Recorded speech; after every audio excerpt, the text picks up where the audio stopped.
You are watching Astrology and Beyond, another show about astrology and human design. Today we will explore the structure of a natal chart and a human design chart. What exactly is a natal chart, and what elements is it composed of? We will be talking with Kiril Goranov on the topic.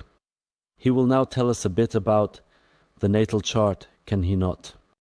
We introduce you to the structure of astrology. The great Joan means the natal chart should represent a planet where it is. In translation, Myrtle means the natal chart of Dana's cloth, and this is a snapshot of the so-called transits, which never stop, binto, when it comes to astrology. It is the main tool that the astrologer uses when examining a given course code. In fact, the horoscope is a technique with which we also examine the complete chart, and based on this chart, predictions are made. But actually, what does the fabric fully represent? But in Western astrology, it is a very different translation. Vedic astrology from Indian? How can I put it that way?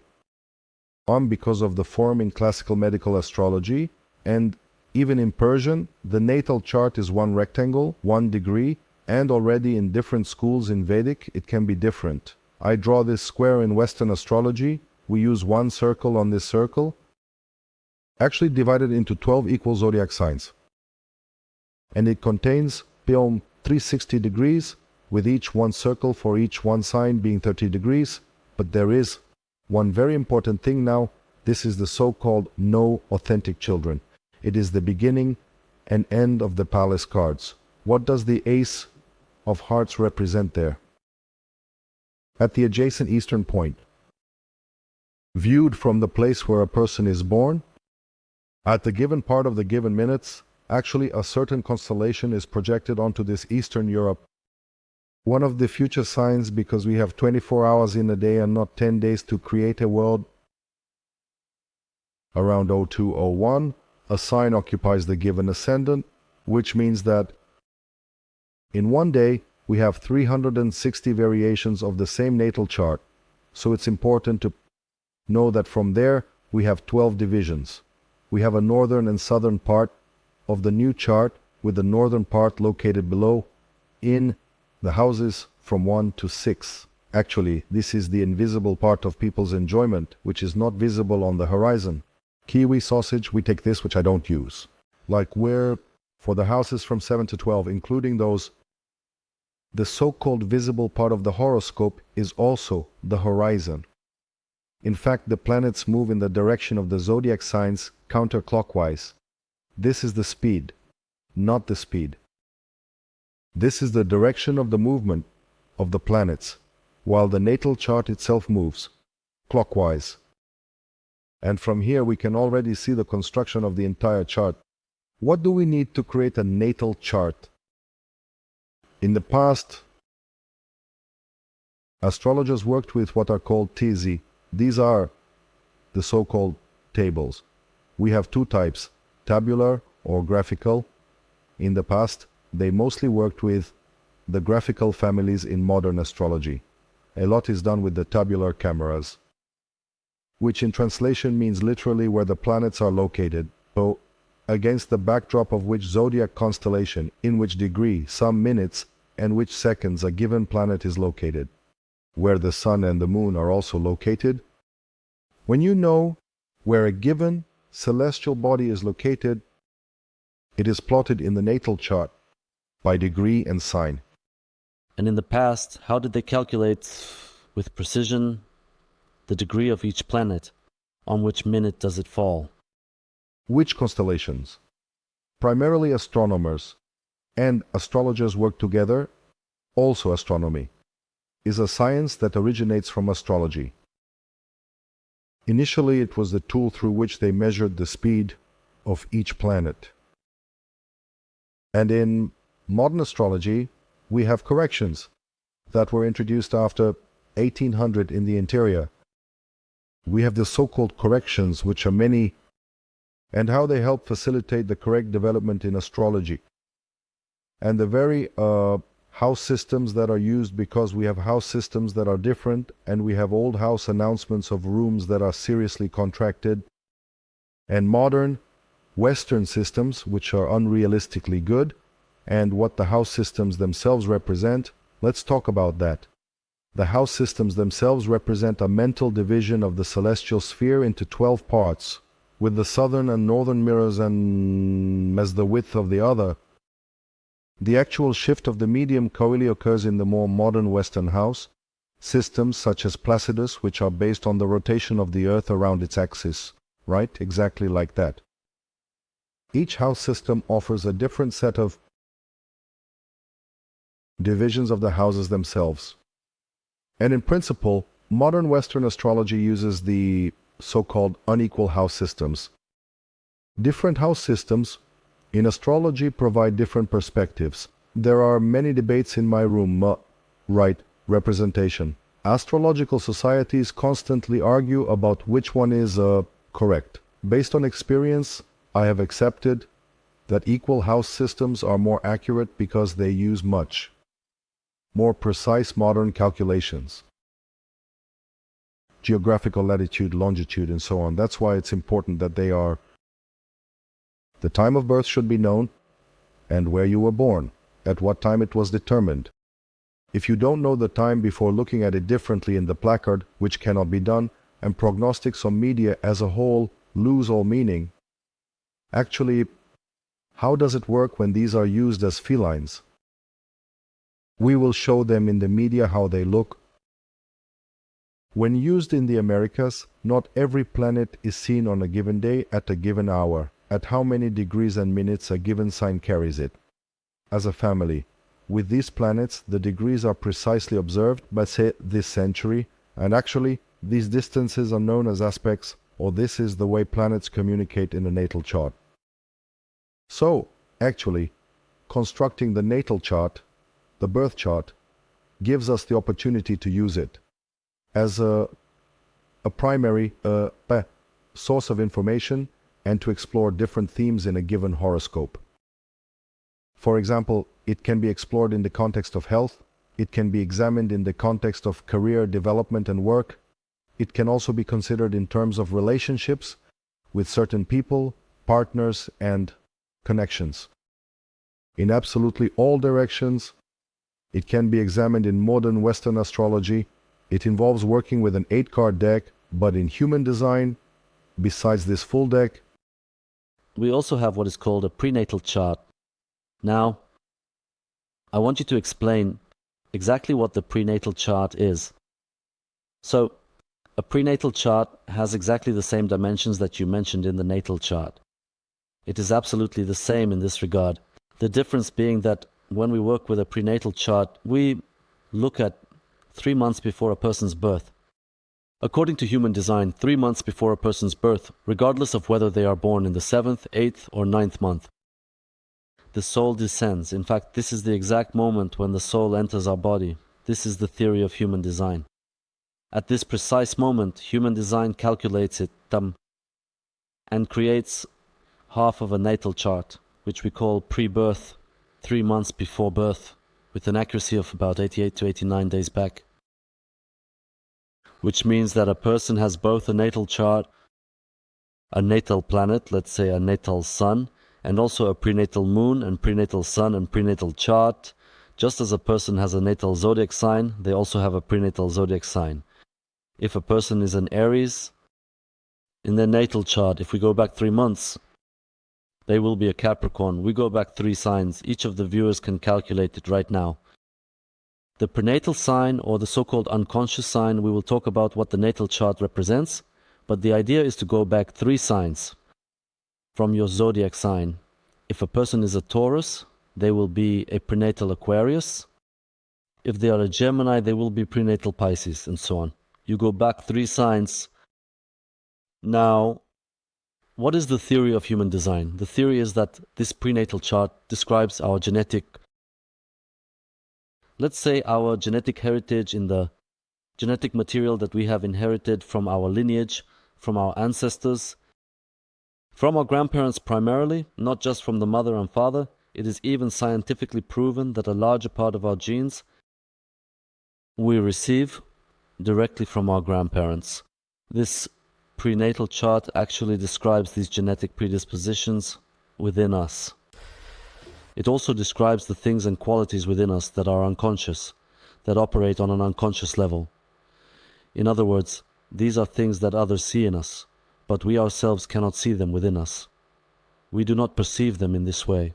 Very often when a person looks at their prenatal chart, they may recognize certain qualities only when people have repeatedly pointed them out over the years, and they tell him, "You are very emotional," or "You are such and such," because he is used to being defined in such a way and has become accustomed to perceiving himself in that way. But this is learned. In principle, a person does not have conscious access to this prenatal chart in the whole. Do you know if it's colored in red? All activations that are in red are unconscious. Yes, it provides a very good insight into what we are aware of in ourselves and what we are not aware of from my observations. For example, when I have tried to guess a person's zodiac sign, I have often guessed the prenatal zodiac sign. The prenatal qualities are what people see in you. What you emit, your aura from the natal chart, is already the way a person perceives themselves. This is the psychological part of the chart. This is what astrology works with. That's why I am personally a big fan of astropsychology, which works entirely with the natal chart as a psychological portrait of a person. And as we see in design, the natal chart also describes the psychology of a person quite strongly, whereas the natal chart describes more about the person's body, their radiance, genetic predispositions, even health. So here health can also be considered. Now we can say that actually the natal and the front arc have absolutely identical components, and both have the sun, and both have the bone structure, the 10 signs, absolutely. Everything in common, pomos, all the aspects they can have. And again, there is a division according to their duality, yes, so they are two charts that, when combined, will also result in something. Human design absolutely represents what these, how should I say, activations you are talking about, where the red lines are, where they are located, and what the black lines represent, because I know there are black ones too. That is, when you open a human design chart, what you will see is 9 centers of a child as figures, triangles, squares, and so on. These are actually the centers. And in these centers, there are little numbers. They all come from an ancient Chinese teaching, the I Ching. And there are 64 of them. These are the hexagrams. And I won't go into them right now, but these hexagrams are actually connected to the zodiac wheel. Let's say if you see the number 35 and a hexagram, this is a gate that is in the sign of Gemini. And in human design, instead of seeing the sign of Gemini, you will see 35 and a hexagram. This is simply the language of human design. It is exactly the same as astrology. It just works with these hexagrams and these numbers. If and when you see a number colored in black, it means that it is from your natal chart from the moment you were born. This is an activation in your chart that is conscious. You have conscious more access to it, and you perceive it more easily and can connect with it more readily. When you see an activation in red, Moise, this is a prenatal activation. This is an activation from 3 months before you were born, for example. Let's talk with your Kiril, the sun nodded fully, and correctly where to place it. My sun is located in the 8th hexagram in the throat center. This is my conscious natal sun, but my prenatal sun, before the natal sun, is located in the 55th hexagram, in the emotional center. In fact, my unconscious part is much more emotional. The 55th hexagram, right? It's in the emotional center.